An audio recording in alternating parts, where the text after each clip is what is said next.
Mirëmbrëma dhe mirë se vini në War Report, do t'jeni me mua Sali Doçën për gjatë minutave në vijim për të njohur më gjërësisht me zhvillimet kryesore të atyre që konsiderohen konfliktet më të nxehta globale sa i përket situatave gjeopolitike, por gjithashtu edhe frontit të betejës. Menjëherë pasi Shtetet e Bashkuara të Amerikës zhvendosën forcat e tyre kryesore në Karaibe, duket se Donald Trump ka marrë tashmë një vendim. Do të ndalim në një informacion të minutës së fundit pasi gazetari dhe komentatori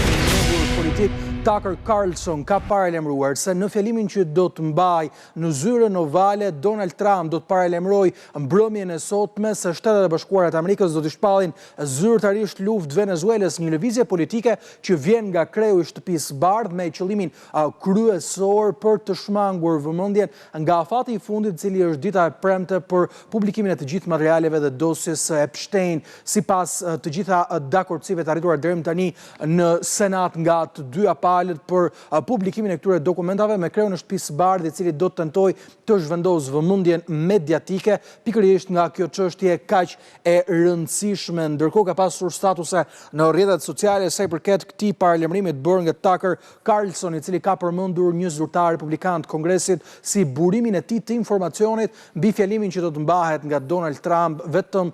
disa orë më pas që në orën e Shqipërisë do të bie tjetër ora 3 e mëngjesit. Ndërkohë ne do të vijmë me zhvillimet kryesore të ditës për të ndalur tek Vladimir Putin, i cili është bërë i gjallë pas një jave negociatash intensive mes Europës dhe Shteteve të Bashkuara të Amerikës që kanë treguar një përçarje të thellë në marrëdhënie transatlantike. Vladimir Putin nuk ka nguruar të quajë liderët evropian ndërkush të vegjël që tentuan të përfitonin apo kërkuan të përfitonin nga një humbje e mundshme e Rusisë në luftën kundër Ukrainës. Kreu i shtetit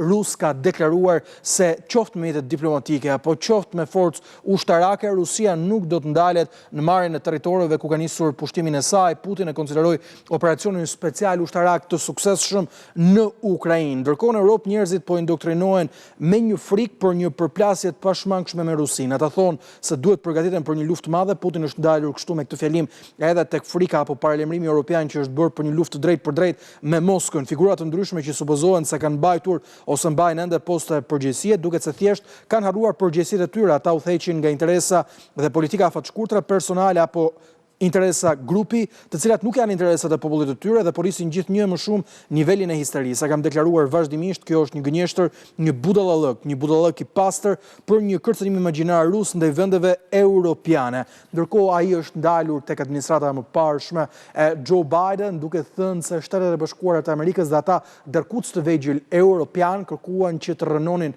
Rusinë nëpërmjet luftës që është hapur pikërisht në Europën lindore. Vladimir Putin ka theksuar se Moska nuk është ndalur, ndërsa tha se do të jetë e pashmangshme dialogu mes Europës dhe Rusisë, por shtoi se nuk ka lider politik të aftë për ta bërë diçka të tillë në Europë dhe sigurisht me forcimin e pozitave të Moskës do të kërkohet gjithashtu edhe një ndryshim i leadershipit perëndimor. Ndërkohë Sergej Lavrov ka bërë një deklaratë të rëndësishme që dëshmon edhe një herë tjetër synimin e Shteteve të Bashkuara të Amerikës për ta mbyllur konfliktin në Europën lindore me një dorëzim de facto por edhe de jure të Ukrainës.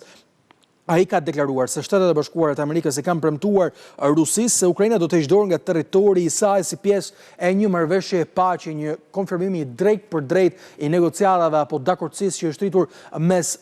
rusëve dhe Shteteve të Bashkuara të Amerikës sa i përket çështjes së Ukrainës, ku në fakt vetë Kievi zyrtare ka bërë të qartë se nuk mund të lëshojë territore, pasi diçka e tillë do të ishte antikushtetuese. Megjithatë,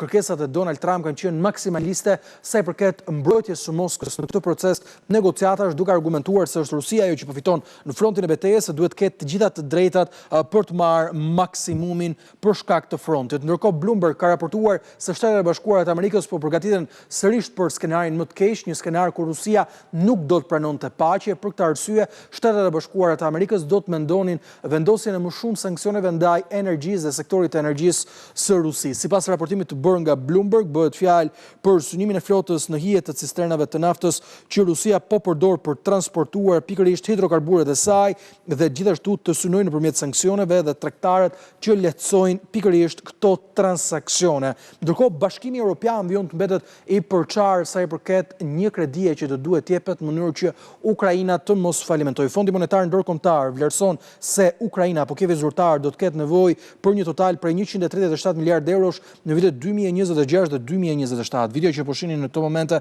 e publikuar në rrjetin social X tregon qëndrimet e një sër zyrtarëve europian që thonë se paratë e Rusisë do duhet përdoren për të financuar Ukrainën. Bëhet fjalë për asetet e ngrira ruse, të cilat arrin një total vlere prej 210 miliardë euro. Duhet të nënshkruhet një kredi riparimi ndaj të cilës kundër janë Hungaria, Slovakia, Italia, Çekia, Malta, por mbi të gjitha Belgjika, që thotë se diçka e tillë do të vendoste Bashkimin Evropian në një aktivitet kriminal duke vjedhur kështu fondet e Rusisë, çështje kjo e cila pas përfundimit luftës mund të përfundojë në një tribunal ndërkombëtar. Një tjetër opsion i diskutuar në tryezën e negociatave për të cilën nuk ka ende dakordsi është edhe një plan B ku diskutohet për të mbledhur paratë në tregjet ndërkombëtare në mënyrë të ngjashme se si u mbështet një kredi e madhe për shkak të Covid-19, por diçka e tillë do të kërkonte miratimin e 27 vendeve anëtare të Unionit, ku Hungaria dhe Slovakia janë dukshëm qartazi kundër këtij plani, ndërkohë që plani për një kredi bazuar në asetet e ngrira ruse do të ishte një plan i cili do të kërkonte miratimin e 2/3 të vendeve të Bashkimit Evropian dhe